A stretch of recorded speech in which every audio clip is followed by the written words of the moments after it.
If you've ever wondered whether the thing that made you different as a kid might actually be the thing that makes you the very best as an adult, this episode is for you. Today on the Mike Method, I'm sitting down with Nigel Bennett, co-founder of AquaGuard Spill Response, a Vancouver-born company that spent 30 plus years protecting water with patented oil spill response technology used around the world, serving 3,000 plus clients from Alaska to the Gulf of Mexico, Egypt, and China. But Nigel's story isn't about building an award-winning business. It's about building a life. You're going to hear the moment Nigel knew he was stuck and why it involved helicopters, oil-contaminated reefs, and his father calling from jail in Egypt. A turning point that forced him to choose between staying in a life that was safe on paper and taking the leap into what became his life's work. We also go deep on the thread running through everything Nigel does, turning ADHD and dyslexia from a disadvantage into a catalyst. He shares how he went from hiding in school to finding his voice through storytelling,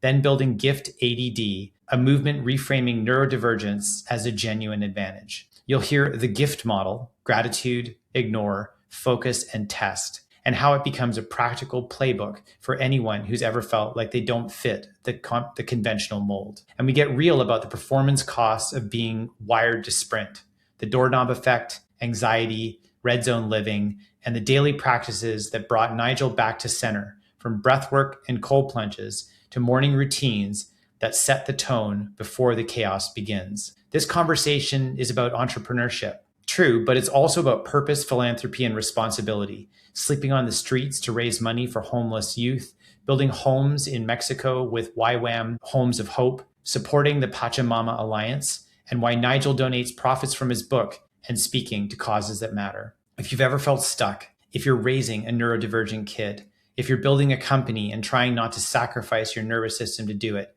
you're going to get a lot out of this one. Let's dive in. Nigel, I really appreciate you making time to be on the podcast today. Hey, no, this is fantastic. I mean, we haven't seen each other in a few years, and I'm really stoked to be on here. Yeah, this is awesome. So thanks, Mike. I feel like it's a long time in coming for us to do this. Yeah. We've been chatting. It's funny. We were just before we hit record, I'd said to Nigel, we've been chatting back and forth over Instagram so much as of late, but actually haven't seen each other. So it's nice to see you in person and actually have a conversation. I know, it's crazy because we've been in EO, like I said, I think it was 18 years in the same forum group. And I thought that was a long time. And you told me you were like 24 years and yours. I was like, holy smokes, that's a record breaker there. Kind of flies by. It does. It really does. Yeah. What I'm really curious about is I'd love for you to tell us a story of when you first realized you were stuck. Wow. Yeah. I mean, there's many times throughout the evolution of my life here, but there's one that really stands out. So I started my career. I was working for my father's company for 10 years. Okay. So right out of high school, I was down in Venezuela, and I was basically hanging out of helicopters and taking photographs and mapping the coastline for environmental sensitivity mapping. And I was like 17, or maybe I was 18, could have been 18, and hanging out of a helicopter and then getting hailed because we got too close to Colombia and the FARC guerrillas who were still operating there even today, like 45 years later. We were getting shot at. They were shooting at our helicopter and they're telling us to get out. So we veered out of the way and got away. And that was right out of high school. So I ended up working with him for a bunch of years. I ended up in Egypt for about 5 years at the very beginning. So mid 80s, I was there on and off for 5 years. Had an office in Alexandria, and I was doing the same thing. I was a scuba diver. So I was diving, taking reef samples of the oil contamination on the reefs and things like that. And again, flying over, helicopters over the Sinai Peninsula, and just seeing the pipelines that were basically, nobody could see them out there. There's nothing out there, just ruptured and oil flowing into the Red Sea, just flowing and flowing. And I took photos between my legs because we had two executives in the back and the pilot. We had headphones on, and he said, if, they saw me taking photos, we could be grabbed and taken as spies and thrown in jail or some crazy thing. So I spent a lot of years bouncing around nine different countries, from Brazil to Malaysia to you name it. But there was a point where we were finishing up our Egypt project, and my father was coming into town, And he disappeared after he landed in Cairo, and I was in Alexandria. And we had a taxi driver that kind of worked for us. So he was our driver, but he was a taxi driver. And his name was George. And he drove me to Cairo to find my dad, and I couldn't find him. And I ended up in this hotel room with another guy, another staff, a member, sitting on the floor till about 3 o'clock in the morning. We didn't know where he was, and the phone on the desk across the way rang, and he lifted it up and said, okay. And then he handed me the phone. It was my dad calling from jail. So he'd been arrested. He'd been thrown in jail for corruption. And basically after that, he told me to leave. He told me in the code to get on the next bus and leave and go stay with Mike, which is my cousin that lived in London. And so I talked to them, and I didn't want to leave. I said, I'm not leaving. I'm leaving. And they said, you have to leave. If they get you, we're going to be in big trouble. Get you as well, you're going to be in big trouble. All of you guys are going to be in big trouble. And so I basically escaped. I got down. I went with George. I went to the airport. I got on a flight. And there's back then, probably still now, they have military police with machine guns all over the airports and security. And I was freaking terrified. I was in my just early 20s, I think, at the time. And so I flew back to Vancouver. And my sister also worked for us. And basically, I went into the office. I said, we got to get out of here. We have to go. And do our own thing, because I was like, you're talking about stuck. I was like stuck.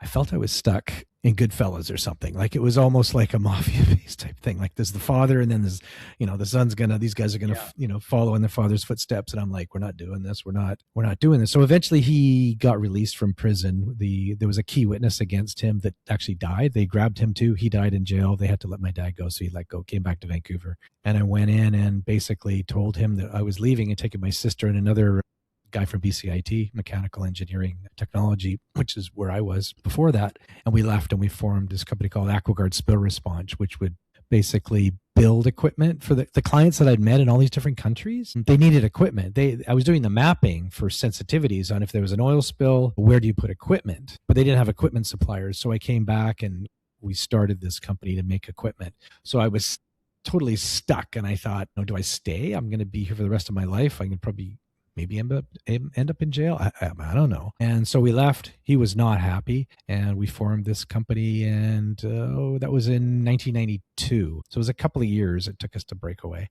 But it was 92. We formed it. And I'm still in that space today. So I don't know. It was a little bit long drawn out. No, it's incredible. Answer to your question. So when I think one of the interesting things is that, let's go back to your BCIT career. So yeah. While you were there, like how you're focused on mechanical engineering? Yeah, mechanical engineering technology. So is it called a mechanical technologist? I think they call it mechanical engineering now, because you can maybe do a full degree there, but I was like a two-year thing. And so, an entrepreneur in school, like how was that for you? Hell. It was hell. Okay. It was total hell. Yeah. Why? It was hell because when I was young, like in elementary school, I was the kid in class. Remember, it may have been you. I don't know. The kid in class that got dragged out to go for special reading or special whatever. That was me. So I was dragged out, and then high school, I just hid. I just basically created diversion, so I didn't have to, answer any questions in class. I'm dyslexic. I figured out later in life, because my son Devin, who we had a podcast together for 3 years. He's extremely dyslexic. And then I saw through him that was me, but I only realized it when I was probably 40, 45. And so then when I got to BCIT, I got into BCIT, but I had to write the entrance exam several times, and I got in, and then basically I got kicked out after the first 6 months, because BCIT is pretty intense, and if you don't get the proper marks, you're out. I was one of those guys that was out at 6 months, but I had a chat with a dean, and he said, make you a deal, you can come back if you take the courses that you failed at night school and a full day course, full day load at the same time. I'm like, just sign me up. Yeah, sounds good. Sign me up. I didn't know what I was getting into. And, but that's when I learned. No, this is really interesting, because that's where I learned.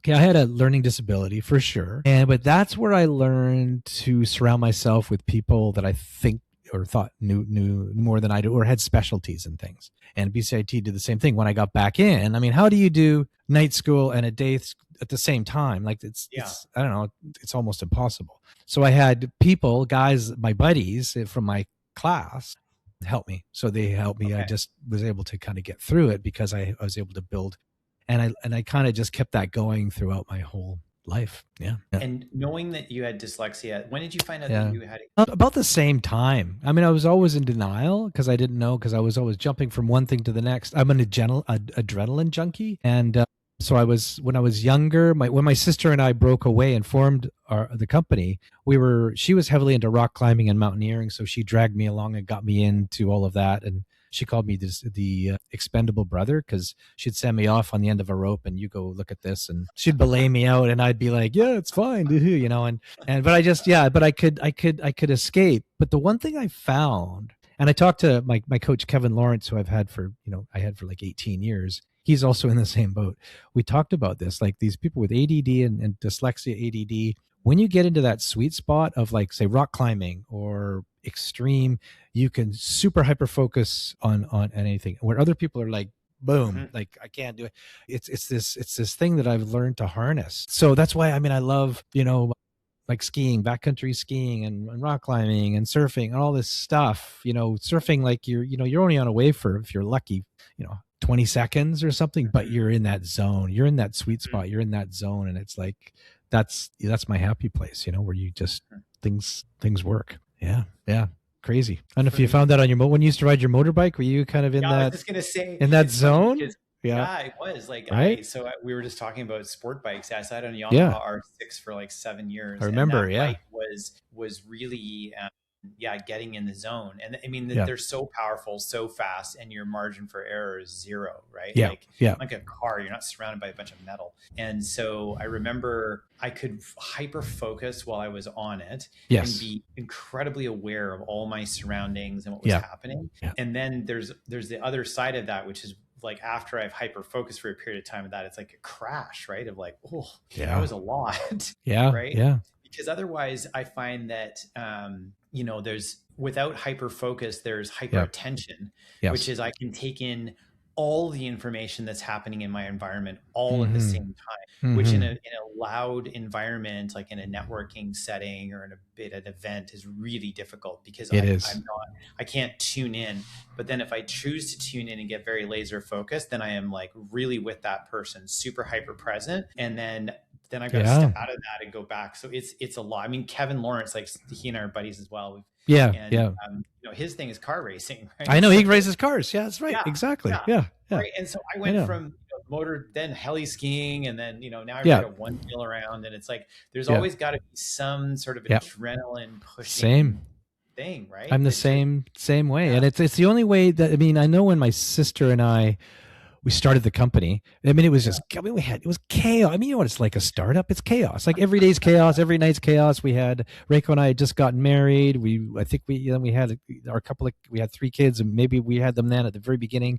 It was totally chaos. But when my sister and I were actually quite good, we'd toggle off, because she was an adrenaline junkie too. So she'd take off and go climbing. She'd go climb Mount Logan on a 3-week expedition. And then Reiko and I would take off. We go to Nepal, and we go climbing and hiking and whatever. And we had that break, right? We had that because we had the one would cover for the other one. But that's where a lot of the good stuff got done, is because I stepped away from the chaos of the business, and then I was able to think. But we were in these adrenaline type things, but there was a lot of stuff being processed on the business and life at the same time. You were getting away from it, and then I'd come back. And then there was all this amazing stuff that would come out of it.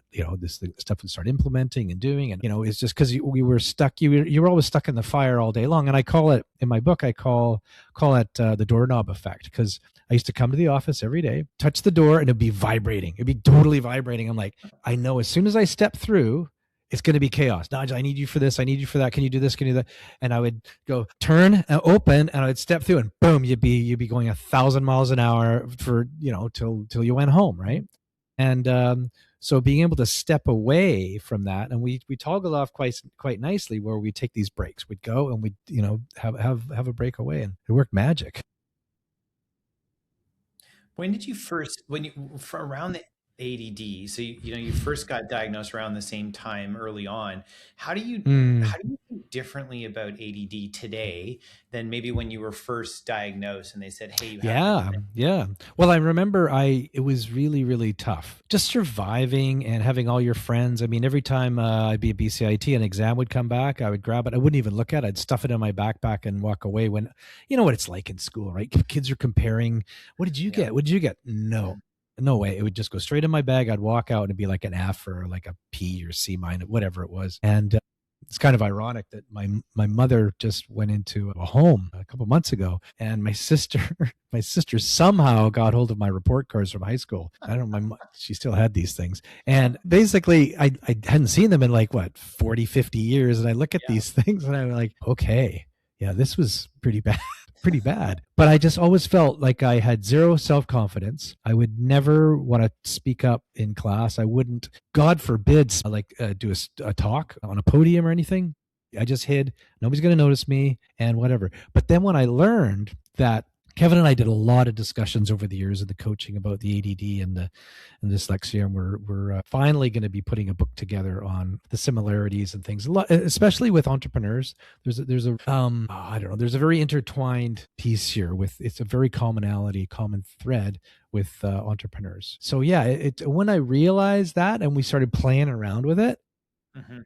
I realized that hang on, when I was in Venezuela, I had to come back after getting shot at by the FARC guerrillas. I had to come back and I had to present to the company my findings, and I really enjoyed that. Like I got up there and I was like 18, 19 years old, and I had slides back then, slides and showing the slideshow and talking about all the different things because I remembered it because I was there. I experienced it Mhm. because I was there, right? And I described everything, and everybody's just like, "Holy smokes, man! Like you're really good at that." And I'm like, "I don't know, like I just really enjoy that." And I found that it was a sweet spot for me. Like I really, really enjoy that. I'm terrified of it. Like I'm terrified. We just did a sleep out for Covenant House here in Vancouver, where we sleep on the street and raise funds for at-risk youth. And I've been chairing it for a few years now, but I have to do a little talk beforehand in front of like a few hundred people. And it used to always terrify me. I love it now. I love it. I did a talk on my book at MIT with our GOT class, our entrepreneurs conclave. And I went up and I had cue cards, right? Just hanging on to these cards.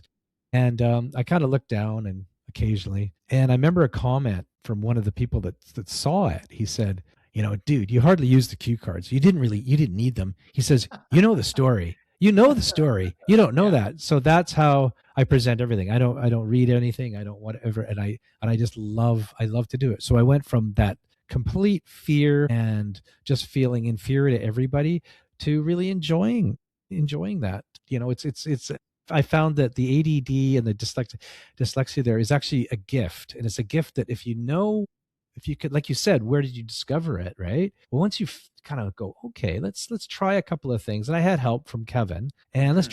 try this, and then leverage the shit out of it, Yeah. and right, and it's yeah, and it's a gift, and that's what I would say. I mean, there's so many kids these days sitting in high schools that are just feel alone and I'm stupid. Oh, it's no, it's like it's a special gift. It's just once you realize it and to leverage it, like yourself, like there's so many of us, right? Yeah, Why don't we talk about the gift model? yeah, it's yeah. I can't even remember what it was. Okay, well, I I'll got pull it it up like, for you as yeah, can you pull it up? well, wait, first of all, where'd it Because come from? off the top of my head, Where no, but where Kevin did and it I, Kevin and I were putting it together. It's been a couple of years, so yeah, yeah, but where did it come from? So I'll remind you what the model is, yeah, but remind me where it came from in the first place. yeah. Yeah. Yeah, well, like I mentioned, I would sit in my class mostly in Boston when I realized this, and then you had guys like Brian Scudamore and there's a Yeah. whole bunch of us that we're all in the same boat, and it was just like you realize that these guys are really good at what they do, Yeah. but they've all got ADD. Yeah. Everybody, and then half of them can't read too good. The Right. whole you know. It's like so it was we realized, but we're all it was a gift. It was just a big gift. Well, I loved when I first read your Yeah. model. I loved it because the model is gratitude, ignore, focus, and Yeah. task. So gratitude, be grateful for having a brain that is very different and powerful when applied to the most interesting challenges in the world. Yes. Like Yeah. ignore conventional wisdom as it was designed for people with conventional brains and conventional lives. Focus on your strengths, the things you naturally do well, and the things that will make you feel stronger when you do them. And then test new ideas and techniques to see what works for you and what doesn't. Keep doing what works and treat the things that don't work as experiments. Yeah. I read that, and as somebody who Yeah. has a daughter who's diagnosed with ADD, Yeah. My daughter and son too. yeah, I didn't get formally diagnosed with ADD, although I knew I had it, but I didn't get Mm-hmm. formally diagnosed until about a year and a half ago. And so when I read this gift ADD model that you created, I mean, Yeah. all of it resonated with me, because I'm like, yeah, that's been my experience of my life. And looking back on it and seeing the places that I've struggled in, I Mm-hmm. used to think of those as, well, I really got to work because I struggle in these areas. And it's like, Yeah. Yeah. no, I need systems or delegation for those areas. And then I need to Yes. lean into the things I'm really strong at. That's right. What have And you noticed? well, I What do you, really liked like what you just said there, like the testing, yeah, when Kevin and I realized and we started testing these things, yeah, and then kind of pushing, and then first terrified almost. So when I went to Boston, the MIT, the EO thing the first time, I yeah, almost threw up on the driveway. I was so scared because I yeah, felt I had the imposter syndrome, felt that I sure. did not belong with all these geniuses that are running these companies. After spending a couple of years with them all, we're all the same. We're all wired the same. So Yeah, the testing is like you push yourself, and then getting up on a podium and being terrified and speaking. And then the next time you do it, it's not so bad. And there's a fact, neurological fact, that your brain rewires itself. mm, So when you push yourself, when you step outside of your comfort zone for that first time, you're terrified and whatnot. But then the next time you do it, your brain remembers and it rewires each time. So each time you do that, it's just like starting a business and failing and all the stuff that happens in between. Each time, you learn, you get a little bit better at it, but your brain actually rewires itself. And that's the same thing. That's the testing with the ADD. Like you test, and you realize you get closer to knowing what you're good at. And like I said, then you leverage the shit out of it. And it really does work. Like it really works. It's incredible. Yeah. I remember grade 8, my English teacher, Mrs. Irene Small, Yeah. we had to do a speech, and mine was on peer pressure, and it was Wow. 2 minutes and 30 seconds long. And I remember my little tiny cue cards that I had, and I went and did my speech. I don't remember it. It was a blur looking out at the class. Everybody Yeah. was just like, I just Yeah. completely faded to black. Like, Yeah. but I finished it. Yeah. And when the speeches were done, she walked up to me and she said, "That was great. I would like to coach you on your public speaking, because I think you have Wow. a gift, and I'd like you to go in a public speaking competition with your speech." And Yeah. here I am, like, I don't even remember giving this speech. Like, I remember Yeah. getting up there, I remember getting down. I don't remember what happened when I gave Yeah. it, what I Yeah. said, nothing. And so I'm like, oh, okay. So then she coached me on it for a period of time. And then I went to this public speaking competition, and I did okay. I didn't win Yeah. a medal or anything or a trophy, but that set me on the direction of public speaking. And all throughout the rest of high school, for any presentation, Wow. anytime I had to go do a job interview, when I got into UBC Commerce and we had to do Yeah. group presentations in front of class, no Yeah. problem. When I graduated from UBC, Yeah. in my first job, I ended up doing, I think in the peak year, I did 42 speeches in 1 year Whoa. as part of my Gosh. job. Wow. And then I ended up in, through that, ended up in the leadership development space. Oh, Then that man. led to a podcast. So, Yes. who knew Who that knew? something Who knew? who knew that Exactly. something that I would not have done twice, because Yeah. I don't even remember doing it, and it was a complete blur to me. The last thing I would have thought of is doing more of that. Yeah. Yet this teacher, Mrs. Small, saw something in me and said, "No, I really think you could do this." And I credit that really changing the trajectory of my life at Yeah. a very, very young age. And so I really love this sort of testing protocol. And what I love about it, Nigel, is you're like, a sample size of one might Yes. not be large enough. Right. Yeah, exactly. Exactly. Oh my God.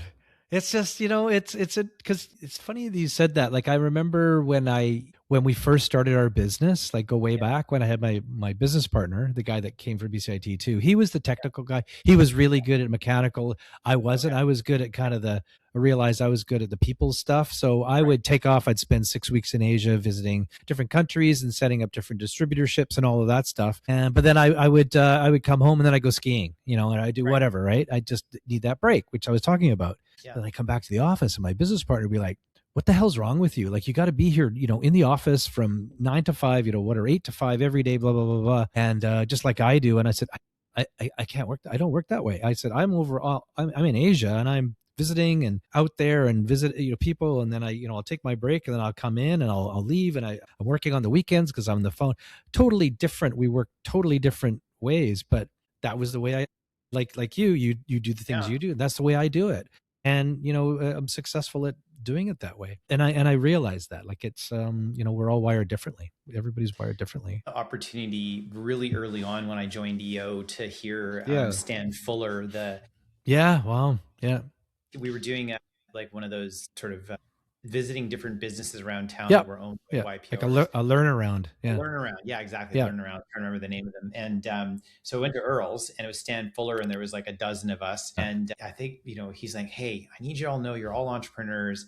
I need you to understand something. This is one of the best lessons I've learned in my career. So I'm like, okay, I'm listening to this. He said, you can sprint and rest, or you can set yourself up for a marathon pace, but you can't sprint a marathon. Right. Yeah. Yeah. And that was 20 something years ago. And that really stuck with me. Yeah. Knowing that I am wired to sprint marathons. Like that's just how I'm wired. Right. And right. Yeah. It's not healthy and it's not sustainable. And I've had to learn that lesson and time again, and then try to figure out how to set up my business and my life as you did, traveling, coming back, resting, going skiing. Right. And it's interesting because at first I thought, I just need to take more vacations. But what would happen is I would be sprinting the entire time and then I'd slam into a vacation and I'd be a puddle for the whole time. And I'd feel relaxed like 2 days before the vacation was over, which was the real vacation. And then I'd be back at it again. So I've really had to learn how to modulate my energy and look at rest not as a reward, but as something necessary to continue to do high performance. And part of that lesson was not resting when I hit the red zone, but resting when I hit the yellow zone. Because resting when you hit the red zone is really just kind of collapsing. And then it's a long road back from red versus yellow back to green. It's a much shorter road. It really is. Because I know, again, in the early days, my sister, she only stayed with the company for about 4 years. And then she left and she bought a ranch. She bought a ranch in the interior, bought horses and And and then so she raised horses and cattle and stuff like that. And so I'd be like you, red zone, go. And then we go, we're going to go to the ranch for 2 days or whatever for the weekend. So all the little kids pile them in the car, drive 5 hours into the interior. I get there and I'd be like dizzy, like my fingers would be numb.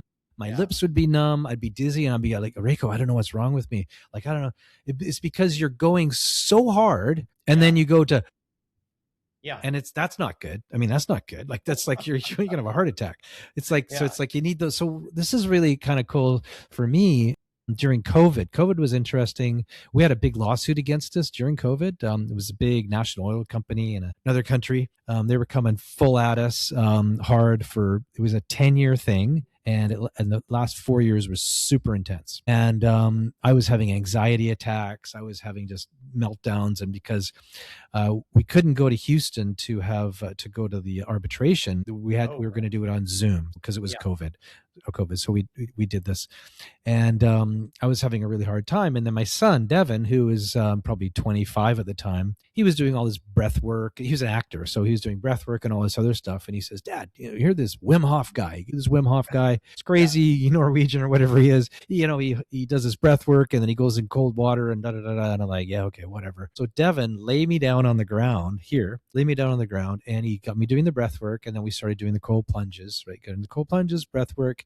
And it really helped my anxiety. Like, it brought everything right down. It's like I'd been surfing or I'd been skiing, but I just went in the cold for like 5 minutes, right? And so from that, I realized there's one thing, like you talked about learning something, like, some wisdom that, Yeah. so my wisdom would be to, to everybody, is that if I started doing this like, 40 years ago, it would have been, life would have been a little bit easier, I guess, is a morning routine. Like a morning routine is freaking huge for me. So because Devin got me doing the breath work and the cold plunge, I've kind of built my own thing, because Reiko was big into Pilates. So I took some little bits from Pilates, some breath work, some yoga. And then, I built like a 45-minute to an hour routine every morning. And then some days I finished with a cold plunge. Like today I went in and I did a cold plunge today. 6 degrees, I think it was cold. And, but then you're just set for the day. And I could go into a meeting in my office after any of that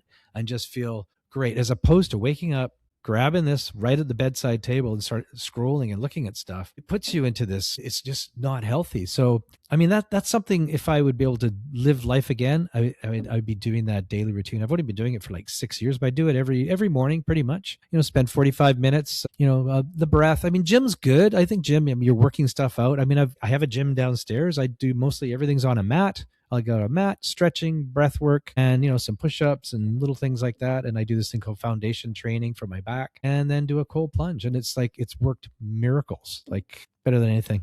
Yeah. I agree. I mean, I think, for me, the daily practice has been pivotal. So mine is, I wake up, I have a set of affirmations, which I read. Yeah. So I read those affirmations, Yeah. and then I use the Day One journaling app. And yes. Journaling. Yeah. Three things. I do one, what's my intention for the day? So I'm super clear on so today was have fun and focus on high leverage activities. So that was my intention for today. Yeah. I write 3 things I'm grateful for. Yep. And then I write the top 3 things I need to accomplish today to be a successful day. Right. So that's it. It takes like minutes. It's so fast to get it done. Yeah. Yeah. Then I follow that up. So at the end of the day, I do, right before I go to sleep, I do a review of the day. So what went well, what could have gone better, anything I'm worried about, so I can just park it in my journal. Yeah. Then I grade my energy for the day and my nervous system. So my energy, say it's like a 7 or 8, which is good, because if it was a 10, I wouldn't fall asleep. And then I grade my nervous system. Like, how did I feel today? Did I feel like I was stressed out all day or whatever? Out of 10. And then I read a quick passage from Ryan Holiday's The Daily Stoic. Right. Yeah. I Very good. reflect on that passage. I write a little reflection, and then I post any photos that I took during the day. So I post, like, if I take 20 photos, maybe one of them might make it on Instagram. All the rest of them are just from my own personal journal. So, for the last almost 1,500 days now, I've been doing that journaling twice a day. I've been journaling since 2008, and meditating since then. But really, the most dedicated daily streak that I've been on has been as a result of using this Day One app. And then the last thing I do is I use something called a pulsetto, which is a vagal nerve stimulator. And you put it on your neck, and it basically just turns on your parasympathetic nervous system. And then I finish that, and I do like 3 to 5 minutes of meditation, usually breathwork meditation. And that just kind of closes off my day. And I find waking up, I forgot the morning thing. I either go CrossFit 3 days a week, Peloton, stretching, or I'm skiing or playing pickleball. But I always start the day with some type of activity. So between the affirmations, the journaling, and then the activity, and then nighttime journaling, pulsetto, and the breath work or any type of meditation. And I find that those opening and closings, as you say, have made a pretty substantial difference. And I too wish I would have learned all these things a long time ago. I know. Yeah, and it's fun. It's like there was something I was looking at today, finding my center. So when I'm in that zone of doing that in the morning, I found I have my eyes closed mostly because I'm inside. I'm working on the inside, right? Well, from breath work to the meditation to everything I'm doing. And then you just come out of it and you're like, just like you said when you did your talk, you're like, oh, what was I like? It's like, boom, you're kind of, whoa, this is real. I'm back in reality. Like I was so deep, and I do I'm in the pool. And I do my affirmation. I sit there and I have my, and I just do my whole meditation. And I all the it's so powerful. It's so powerful. And I just like, I'm, so you say you're 54. I'm turning 64 next, like on St. Patrick's Day. So Yeah. I'm like 10 years old. It's just, I wish I'd started doing this when I was, 30. Yeah. It's incredible. The power of it just centers you and gets you ready for the day, as opposed to the doorknob, going up the doorknob effect thing, right? You're grabbing the thing and you're gotta, oh, it's chaos. No, we don't need to be doing that. You don't need to be doing that. I think, Not at all. for me, part of doing this podcast was I've figured all this stuff over time that Yeah. I wish I Yeah. would have started a long time ago that I want Yeah. to share. Yeah. And then the other part of it is like, I know people like you who also have these wonderful practices and this deep knowledge and Yeah. experience that's Yeah. come from like, living a very successful, but also very challenging Yep. life and experiences at the same Yeah. time. And so the ability to have a platform to get people to learn this, Yes. hear these things, so they can, if one of the things we talked about today, somebody's like, hey, I'm gonna give that a shot and see how that goes. Yeah. And then they do it for 25 years, it'll fundamentally change the course Oh of their my gosh. life. It will. Right? I know. Yeah. Yeah. It's incredible what what was I going to say? Oh my gosh. Yeah. I mean, there's so many things bouncing around in my head, but it's so, but I really believe that as an entrepreneurs, I think it's our duty to share what we've learned like over the years, and share with future generations and other people. Like, like I talked about I was stuck, just sharing all this information. And these are great platforms for doing that. But I really think it's our duty. It's our obligation. I mean, we've been given a gift. All of us have been given a gift to be able to do what we do and to share it with other generations. I mean, it's the old fireside chats, whatever you want to call it, to share, just like the old days. It's like 10,000. And it's interesting because, we've both got, you've got 3 kids, I've got Yeah. one. Yeah.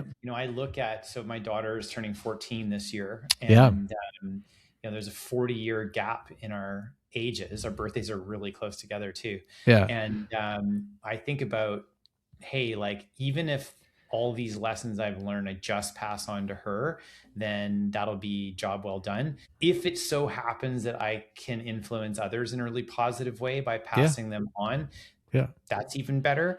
I'm just going to keep, sharing the stories and telling people like the good, the bad, the ugly of what's happened along this wild journey. Over this year will be 26 years that I've had my company. So, I was grateful to the people like Stan Fuller at Earls who early on in my career were sharing their stories with me. Exactly. People that I think people look up to these people that have done all these great things in life and you just imagine that they're infallible and everything's just been like roses and unicorns and puppies the whole time. And then you get to hear their stories and they're like, they've been through some stuff along the way and they've got some hard fought lessons that they're very willing to share. And I have a great sense of gratitude for the mentors and coaches I've had along the way. I mean, my coach Walt and I have been meeting together since I was 30. So we've been meeting monthly for 24 years now. And connecting. And he's been pivotal in helping me shape who I am as a man, as a leader, as a father. Same thing with my other mentor, Guff. We met in 2007, 8, around that time. And he was pivotal in helping me to understand my business better, understand myself better. And for both of these men, I looked up to them and I said, the way they show up in the world, I hope I could almost reach that way that they show up, because I have such a great deal of respect with how thoughtful, kind, and grounded both of those men are. And I know I am 100% a product of being in relationship with the two of them. Yeah. It's huge. I mean, there's like you mentioned, like having like the mentorship, having mentors, joining a peer group, like EO or whatever it is, anything. Peer group. And then the coach. I mean, and then, so, I mean, like, this is great. Like, there's like 4 things here. You got like your daily routine in the morning. Okay. You got a daily routine in the morning, set the day up. And then there's your coaching, get you on, keep somebody to hold you accountable to what you say you want to do. Right. And then the peer group, same thing. They're holding you accountable. And then there's also information sharing. So many incredible little snippets that I wish I'd done many, many years before I actually started doing them. Yeah. And same with Nigel, my kids. I really appreciate you making time, man, to be on the podcast. No, I appreciate for everything that you're doing. No problem, anytime. We're And I gonna hope to see cross you at over. Whistler. I see you up Yeah, Whistler. I said, I can't, I think we cross like this. Like I we see you come, we I both. see And I you think coming out of the trees. And I'm like, damn it. I think that's, but you got your helmet and goggles. I'm like, I don't know. Is it him? I'm not sure. I'm very Yeah. incognito up Actually, there. my daughter's on her way back right now. She just skied in with it. She took the day off with a bunch of girls. They Okay. skied into Red Heather or to Elfin Oh Lakes, yeah. up to Elfin Oh yeah, Lakes. yeah, yeah. Nice. Yeah, did a backcountry thing today. So she'll be coming in with all her gear and everything. Beautiful Yeah. day to be on. If I Oh, had a it's meeting all incredible. week this week, I would definitely I be know. skiing. Yeah. Yeah. I'm heading up tomorrow. I'm heading up tomorrow if you're Oh, around. it's going Yeah. to snow 17 centimeters tomorrow. It's going to be I a good know. day. Yeah. So that's why I'm heading up, right? That's so good, man. I love that for you. We're going to put a link to the Gift ADD site so that people can look up the model we Awesome. talked about. We'll put a link to Fantastic. your Take the Leap book. There's a great article on you that BCIT just put out in its alumni publication, which really Right. does a Right. Yeah. great job of telling your story. So we're going to put a link to that Okay.